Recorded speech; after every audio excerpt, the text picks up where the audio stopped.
I'm going to welcome our first guest to the show. We're going to talk extensively to Sheil Kapadia about the Eagles. But as I do from time to time, Sheil, I'm going to throw you a Phillies question. Good morning, buddy. How you doing, guys? We're all kind of hurting. Sheil and I were just talking Phillies before he came on the air. How about that? So for those that don't know, Sheil covers the Eagles. I think everyone knows that. But is like maybe the number one Phillies fan. He's right there with like Phil Martelli. You know what I mean? Some people are just hardcore Phillies fans. Sheil, here's the question. And this is a true run it back or don't run it back question. Twitter poll, Sheil, which would you rather have the Phillies do? Sign Bo Bichette or sign JT Realmuto and Harrison Bader? Ooh, I didn't know you were going to throw in the Harrison Bader thing at the end there. You know what? I am kind of going to vote for change a little bit and say go mix it up. Go get Bo Bichette, and let's bring some new blood in, and let's try again to win a World Series. So I think it's the right answer. But I will say the JT and Bichette, JT and Bader thing's also tempting. I mean, good players, and But I would agree with you. I would vote change it up, but we'll see where it goes. All right, Sheil, let's get to the birds. God, where to go here? We'll get to the Sirianni thing in particular, but let's just start with the game. Is it pathetic that the Eagles lost to such an undermanned 49ers team? How would you categorize the loss given the circumstances in the game? Yeah, the way they lost, I think pathetic is fair. I mean, we all watched it. When you're going up against a team that's playing its third-string linebackers and has a bottom-5 defense, and you have 10 of 11 starters healthy on offense, or not, I shouldn't say healthy, but available on offense, and you score 19 points, and you have the same drives that we've seen all year long, and you have the same issues we've seen all year long offensively. Yeah, I do think it's fair and certainly frustrating. It might be the better word, but the way everyone's feeling this week, if you want to say pathetic, yell pathetic. I think that's fine. How responsible is the head guy for the offense? We keep trying to figure out how involved he is with the calling of the plays. The thing that really bothered me, Sheil, was the TV copy of the game. You watched Nick in that huddle prior to that final play call. I can't believe he didn't have a better play to contribute to that little meeting. That really bothers me. What did you make of that part of it all? Yeah, I mean, that was, they're looking at each other and they settle on a play, and I know you broke it down, John, and you're absolutely right. For that to be the play call on the last play of the game, something they had already run on that drive, something that lacked creativity, that lacked answers for what was a predictable coverage that you were going to get, to have that play in that spot. Of course he's responsible. I mean, he picked the offensive coordinator. He made decisions during the season, whether he was urged or not urged, that he was going to have a bigger role in the offense. He's the CEO, head coach, so when things go wrong, specifically on the offensive side of the ball, he's got to be able to provide answers, and he was unable to do that this year. Did you notice anything positive that occurred after Nick told us he was going to be contributing more to the offense this year? Because I don't know. I know that you pay such close attention to the tape and the details. I was hoping to see more, Jalen under center, more Jalen using his legs, and it just didn't seem like that ever wound up happening.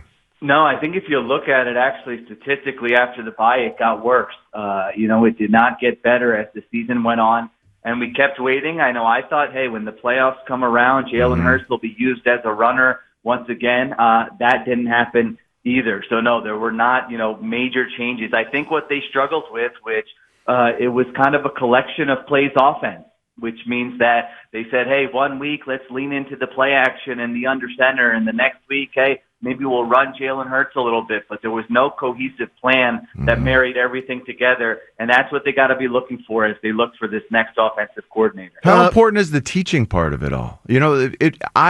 I've been amazed over the last, several weeks. It feels like a lot of people blame quarterbacks for not having a more elaborate offense, and I just I want to stress that that's not the way that it's supposed to work. Sheil, based on everything that you've seen, how how important is the teaching aspect of coaching, which is part of what we thought we were getting. And I still think Nick can be a great teacher.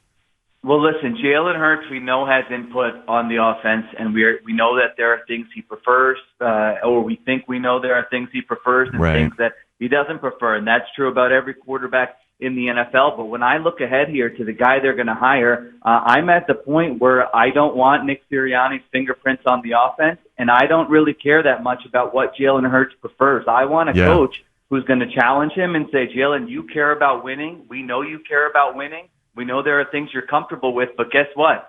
That didn't work last year, and that hasn't worked here for a couple of years. So we're going to do some new things here. They're going to be hard at first, but we know you're going to work at them, and you're going to get better at them, and this is going to give us our best chance for a great offense and to win a Super Bowl. So that's really what I'm looking for the next OC that they bring here. Sheil, one of the things I really like about your answer there and that approach is a lot of people look at this thing through the prism of next season. Obviously, it's what's next. But, you really do want to try to develop Jalen for the next, 7 to 10 years. And reinventing him and them is the wise way to try to have that runway for, another half decade or beyond. All right, Sheil, let's get to the coordinator options. So we could list 15 different guys. I mean, we don't have to do that. But let's just do this. Couple coordinators you think would be great hires. Couple potential coordinators you think would be bad hires. Who's on those lists?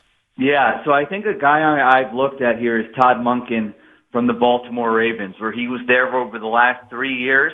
I think he is a guy that will challenge the quarterback. I think that maybe became an issue in Baltimore where John Harbaugh said, no, this is good.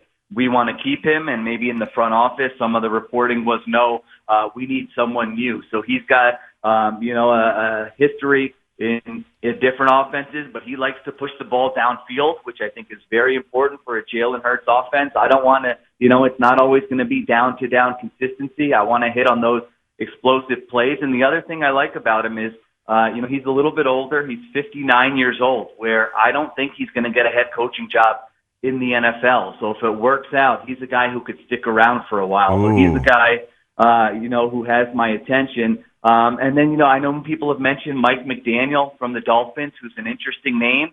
His scheme kind of goes against all of Jalen Hurts' strengths and weaknesses.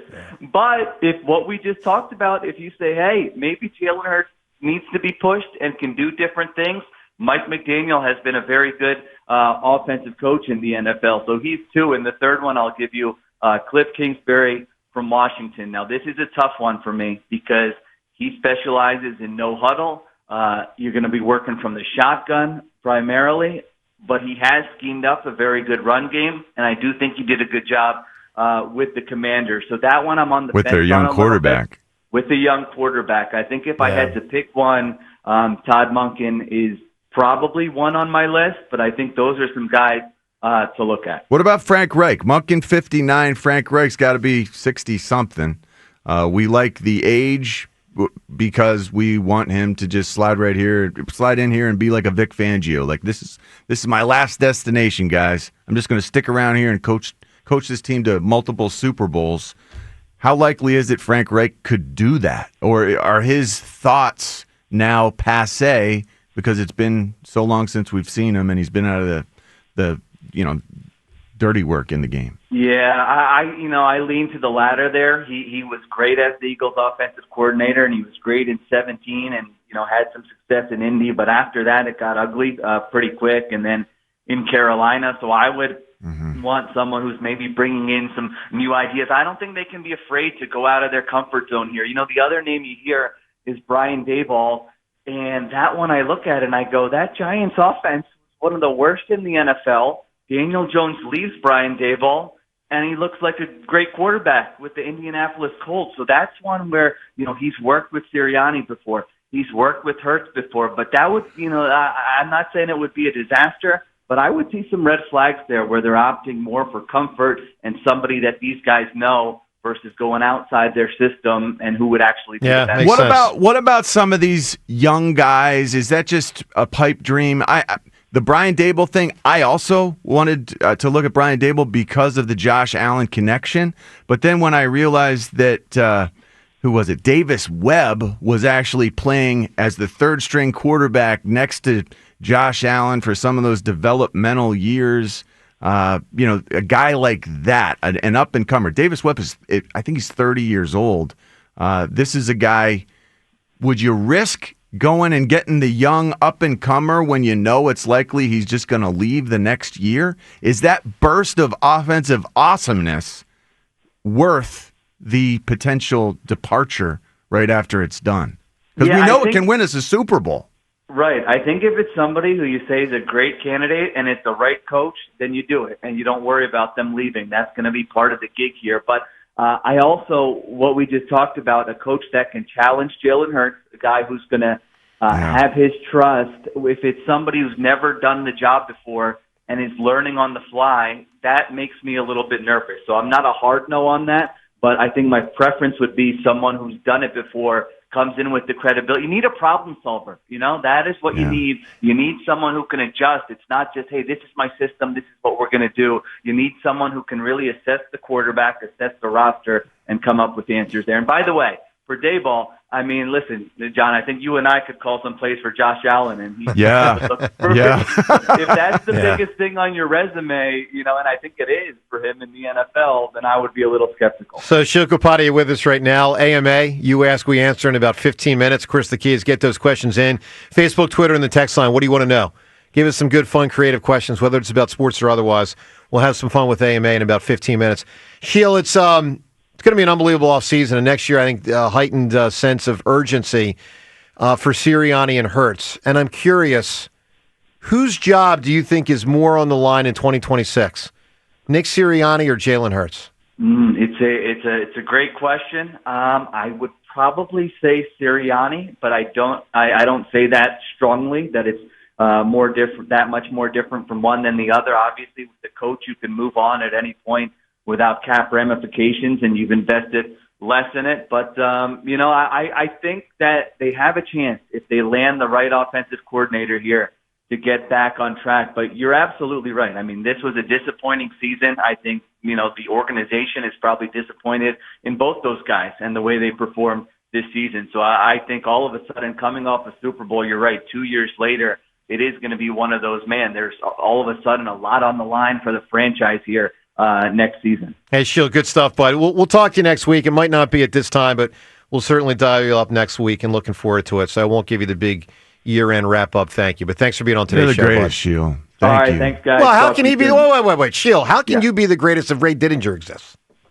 No, John just said you're the greatest. Yeah. Ray's Ray. Give me. I'll take number 2, but I don't want that pressure. I've been listening to Ray for 30 years, so don't put that on me. No pressure. All right, Sheil. Ray is the best. Good work, buddy. Right, Thanks, man. Appreciate it.